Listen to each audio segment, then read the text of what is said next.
Praise the Lord. கர்த்தருடைய பரிசுத்த நாமம் மகிமைப்படுவதாக. இன்றைய தியானம் 2 கொரிந்தியர் 1ஆம் அதிகாரத்திலிருந்து 5ஆம் அதிகாரம் வரை. இந்த நாள் தியானத்திற்கான தலைப்பு மறுரூபம். நம்முடைய கிறிஸ்தவ வாழ்க்கையில் அநேக விதமான அனுபவங்களின் ஊடாக நாம் கடந்து செல்கிறோம்.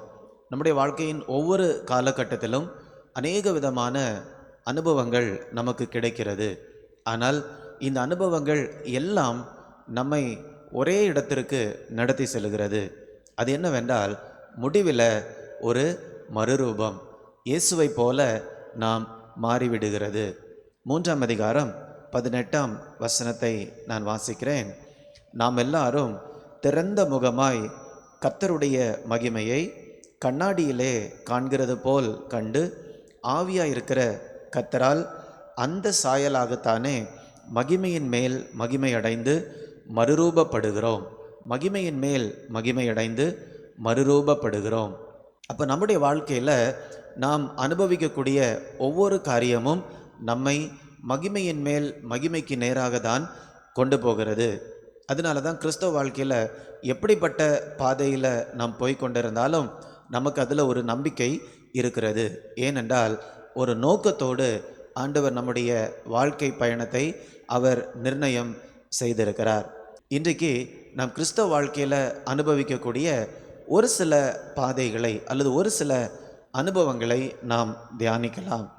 முதலாவதாக, உபத்திரவப்படக்கூடிய நேரத்தில் நமக்கு ஆறுதல் கிடைக்கிறது. 1ஆம் அதிகாரம் 4ஆம் வசனத்தை வாசிக்கும்போது, தேவனால் எங்களுக்கு அருளப்படுகிற ஆறுதலினாலே எந்த உபத்திரவத்திலும் அகப்படுகிறவர்களுக்கு நாங்கள் ஆறுதல் செய்ய திராணி உள்ளவர்களாக இருக்கும்படி எங்களுக்கு வரும் சகல உபத்திரவங்களிலேயும் அவரே எங்களுக்கு ஆறுதல் செய்கிறவர். இப்போ பவுல் சொல்லுகிறார், எங்களுடைய வாழ்க்கையில் எப்படிப்பட்ட ஒரு உபத்திரவமான பாதையில் நாங்கள் போனாலும் ஆண்டவர் எங்களுக்கு ஆறுதல் செய்கிறவராக இருக்கிறார். அப்போ ஆண்டவர் ஏன் எங்களுக்கு ஆறுதல் செய்கிறார் என்றால், இதே மாதிரி உபத்திரவத்தின் பாதையில் போகக்கூடிய அநேகருக்கு ஆறுதலை கொண்டு வருவதற்கு நாங்கள் திராணி உள்ளவர்களாக மாறும்படி. நிறைய நேரத்தில் நம்ம கூட இருக்கிறவங்க கஷ்டப்படுவாங்க, ஆனால் அவர்களுக்கு நம்மால் என்ன பண்ண முடியாது, ஆறுதல் சொல்லவே முடியாது.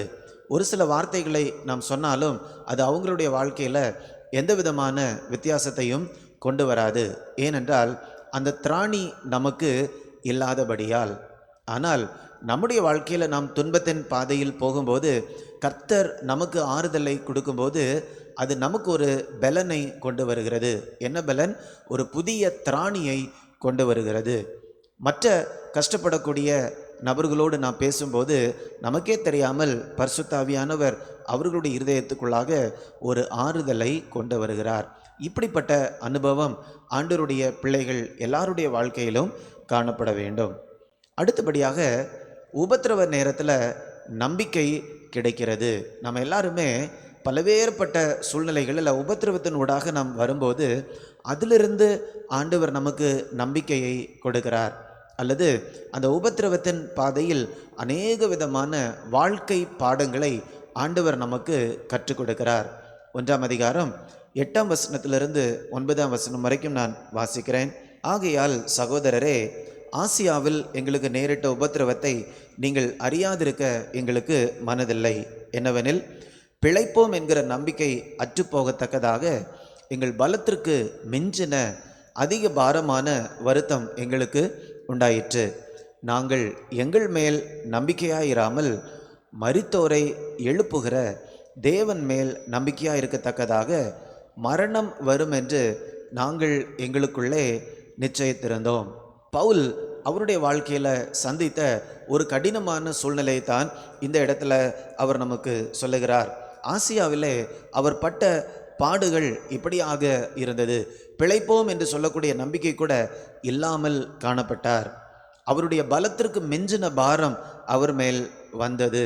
இப்போ இப்படிப்பட்ட பாரத்தை ஆண்டவர் ஏன் இவர்கள் சுமப்பதற்கு அனுமதித்தார் என்று நான் பார்க்கும்போது 9ஆம் வசனத்தில் அதற்குரிய பதில் இருக்கிறது. நாங்கள் எங்கள் மேல் நம்பிக்கையாய் இராமல் மரித்தோரை எழுப்புகிற தேவன் மேல் நம்பிக்கையாய் இருக்கத்தக்கதாக. இதுதான் இந்த இடத்துல அவர்கள் இந்த பாடுகளின் வழியாக வரும்போது அவர்களுடைய வாழ்க்கையில் ஏற்பட்ட ஒரு நன்மையான காரியம். ஏனென்றால் அவர்கள் முதிர்ச்சி நிலைக்கு போக போக சூழ்நிலைகள் இன்னும் பயங்கரமாக காணப்படும், அல்லது சவால்கள் பெரிதாக காணப்படும். அப்போ இந்த பாடுகளை இவர்கள் சகிக்கிறதுனால அவர்களுக்கு என்ன நன்மை கிடைக்கிறது? 9ஆம் வசனம், நாங்கள் எங்கள் மேல் நம்பிக்கையாய் இராமல் மரித்தோரை எழுப்புகிற தேவன் மேல் நம்பிக்கையாய் இருக்கத்தக்கதாக. அப்போ இனி வரக்கூடிய நாட்களில் சவால்கள் கூடுதலாக இருக்கும்போதும் கூட இவர்கள் தங்கள் சுய பலத்தை நம்பினால் அந்த சவால்களை என்ன பண்ண முடியாது, மேற்கொள்ள முடியாது, கையாள முடியாது. அப்போ தேவன் மேல் அவர்கள் நம்பிக்கையை வைக்கும்போது தான் அவர்களால் பெரிய பெரிய சவால்களை என்ன பண்ண முடியும், சந்திக்க முடியும். அதுதான் பவுல் சொல்லுகிறார், நாங்கள் இனி எங்கள் மேல் நம்பிக்கை வைக்காதபடிக்கு, அல்லது எங்களுடைய சுய பலத்தின் மேல் நம்பிக்கை வைக்காமல் தேவன் மேல் நம்பிக்கை வைப்பதற்கு இந்த பாடுகளின் மூலமாக கற்றுக்கொண்டிருக்கிறோம் என்று அவர் சொல்லுகிறார். அப்போ இந்த காரியங்கள் எல்லாமே நம்ம எதற்கு நேராக நடத்துகிறது? மறுரூபத்திற்கு நேராக நடத்துகிறது. மூன்றாவதாக கிறிஸ்தவ வாழ்க்கையில் நமக்கு கிடைக்கக்கூடிய ஒரு நல்ல ஒரு அனுபவம் என்னவென்றால் ஒரு விடுதலையுள்ள வாழ்க்கை. 3ஆம் அதிகாரம் 17ஆம் வசனத்தை நான் வாசிக்கிறேன். கர்த்தரே ஆவியானவர், கர்த்தருடைய ஆவி எங்கேயோ அங்கே விடுதலை உண்டு. இப்போ கிறிஸ்தவ வாழ்க்கை என்று சொல்லுவது அது ஏதோ ஒரு அடிமைத்தனத்தின் வாழ்க்கை கிடையாது. விடுதலையோடு சுதந்திரத்தோடு தேவனை பின்பற்றக்கூடிய ஒரு வாழ்க்கை. ஒருவேளை நாம் இயேசுவை ஏற்றுக்கொண்டு அவருடைய பிள்ளையாக மாறின பிறகும் கூட அநேக பகுதிகளில் விடுதலை இல்லாமல் காணப்படலாம். ஆனால் கர்த்தரே ஆவியானவர், இப்போ பரிசுத்த ஆவியானவர் நமக்குள்ளாக வாசம் செய்யும்போது, அவர் நம்மை நடத்தும் போது, பலப்படுத்தும் போது நம்மளுக்குள்ளால் என்ன நடக்கிறது? ஒரு விடுதலையை அவர் தருகிறார். நம்முடைய வாழ்க்கையில் எந்தெந்த பகுதிகளில் அடிமைத்தனங்கள் இருக்கிறதோ, அல்லது நம்மால் வெளிவர முடியாத காரியங்கள் இருக்கிறதோ, அந்த பகுதிகளில் பரிசுத்த ஆவியானவர் மூலமாக தேவன் நமக்கு விடுதலையை தருகிறார்.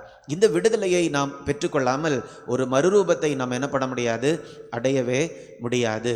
ஏனென்றால் ஆண்டவர் நமக்கு கொடுக்கக்கூடிய விடுதலை தான் இந்த உலகத்தின் காரியத்திலிருந்து நம்மை பிரித்து எடுக்கிறது.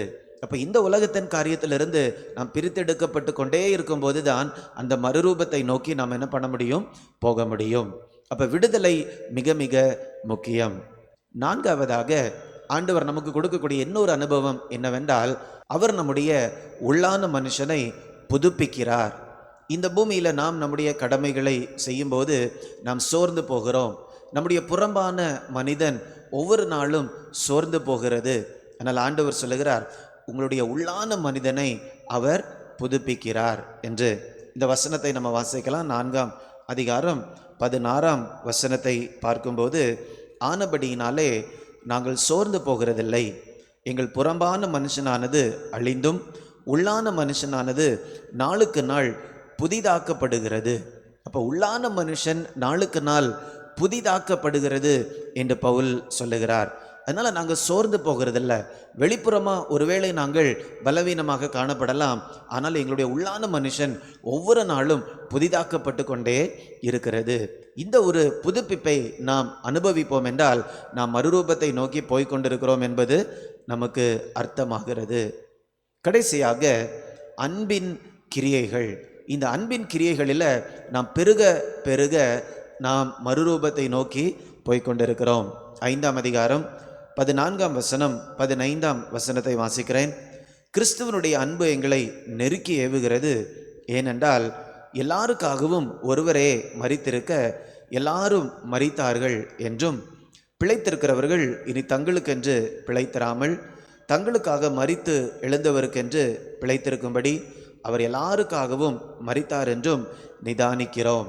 இந்த 2 வசனங்களை நாம் பார்க்கும்போது பவுல் சொல்லுகிறார், கிறிஸ்துவின் அன்பு எங்களை நெருக்கி ஏவுகிறது. ஏவுகிறபடியால் இனி நாங்கள் எங்களுக்காக வாழப்போகிறதில்லை, எங்களுக்காக மரித்து உயிர்த்தெழுந்த இயேசுவுக்காக வாழப்போகிறோம். இந்த வார்த்தைகளை பவுல் அவருக்காக மட்டும் சொல்லவில்லை. யார் யாரெல்லாம் இன்றைக்கு இயேசுவின் ஜீவனை பெற்றுக்கொண்டு பிழைத்திருக்கிறார்களோ அவர்கள் எல்லாரும் எதற்காக வாழ வேண்டும்? தேவனுக்காக தான் வாழ வேண்டும். தங்களுக்காக, தங்களுடைய சுய முன்னேற்றத்திற்காக, சுய விருப்பங்களுக்காக வாழக்கூடாது. தங்களுக்காக மரித்து உயிர்த்தெழுந்த இயேசுவுக்காக வாழ வேண்டும். எப்படி வாழ வேண்டும்? உள்ளான மனுஷனில் தேவனுடைய அன்பினால் ஏவப்பட்டு அன்பின் கிரியைகளில் நாம் என்ன பண்ண வேண்டும்? பெருக வேண்டும். எதற்காக பெருக வேண்டும்? அப்படி நாம் பெருகும்போது தான் தேவனுக்காக நாம் வாழ்கிறோம், தேவனுடைய நோக்கத்திற்காக நாம் வாழ்கிறோம். இந்த 5 காரியங்களை இந்த அதிகாரங்களில் நாம் பார்க்கிறோம். ஆனால் இந்த 5 காரியங்களுமே நம்முடைய வாழ்க்கையை எதற்கு நேராக தான் நடத்துகிறது என்றால் மறுரூபத்திற்கு நேராக தான் நடத்துகிறது. அதனால தான் 3ஆம் அதிகாரம் 18ஆம் வசனத்தில் நாம் பார்க்கும்போது, நாம் எல்லாரும் திறந்த முகமாய் கர்த்தருடைய மகிமையை கண்ணாடியிலே காண்கிறதை போல கண்டு ஆவியாயிருக்கிற கர்த்தரால் அந்த சாயலாகத்தானே மகிமையின் மேல் மகிமை அடைந்து மறுரூபப்படுகிறோம். இதெல்லாமே ரொம்ப முக்கியமான ஆழமான வார்த்தைகள். அவருடைய சாயலாக நாம் மாறுகிறோம், மகிமையின் மேல் மகிமை அடைகிறோம், மறுரூபமாக்கப்படுகிறோம். இப்போ கிறிஸ்தவ வாழ்க்கை என்பது இதுதான்.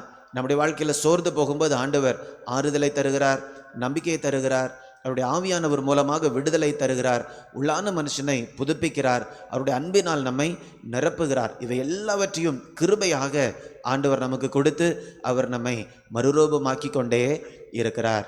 அப்போ நம்முடைய வாழ்க்கையில் நம்ம எல்லாருமே ஒரு பயணத்தில் தான் இருக்கிறோம். அது என்ன பயணம்? மகிமையின் மேல் மகிமை அடைந்து மறுரூபமாக்கப்படக்கூடிய இந்த பயணத்தில் தான் நாம் இருக்கிறோம். நம்முடைய வாழ்க்கையை ஒரு முறை சோதித்து பார்க்கலாமா? இப்படிப்பட்ட மறுரூபத்தை நோக்கி நம்முடைய வாழ்க்கை போய்கொண்டிருக்கிறதா?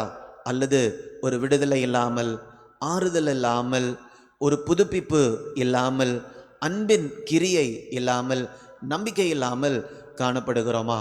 அப்படி காணப்படுவோம் என்றால் இந்த அதிகாரங்களை நாம் படிக்கும்போது இதில் நாம் பார்க்கக்கூடிய அத்தனை காரியங்களையும் ஆண்டவர் நமக்கு கிருபையாக தருவாராக.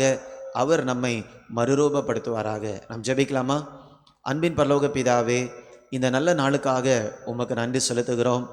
உடைய குமாரனாகிய இயேசு கிறிஸ்துவுடைய சாயலாக நாங்கள் மாற வேண்டும் என்பது உம்முடைய சித்தமாக இருக்கிறது.